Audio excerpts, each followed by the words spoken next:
Competition can make people hallucinate opportunities where none exist. The crazy 90s version of this was the fierce battle for the online pet store market. It was pets.com versus petstore.com versus petopia.com versus what seemed like dozens of others. Each company was obsessed with defeating its rivals precisely because there was no substantive differences to focus on. Amid all the tactical questions, who could price Chewy dog toys most aggressively? Who could create the best Super Bowl ads?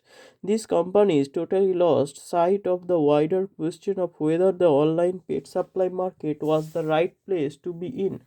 Winning is better than losing, but everybody loses when the war isn't worth fighting. When Pets.com folded after the dot-com crash, 300 million of investment capital disappeared with it. Other times, rivalry is just weird and distracting. Consider the Shakespearean conflict between Larry Ellison, co-founder and CEO of Oracle, and Tom Sable, the top salesman at Oracle, and Ellison portrayed before he went on to found Siebel Systems in 1993. Ellison was livid at what he thought was Siebel's betrayal. Siebel hated being in the shadow of his former boss. The two men were basically identical, hard charging as Chicagoans who loved to sell the heated to lose. So their hatred ran deep. Ellison and Siebel spent the second half of the 90s trying to subtage each other. At one point, Ellison sent truckloads of ice cream sandwiches to Siebel's headquarters to try to convince Siebel's employees to jump ship.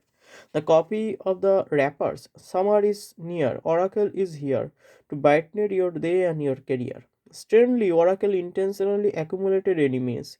Ellison's theory was that it's always good to have an enemy, so long as it was large enough to appear threatening, and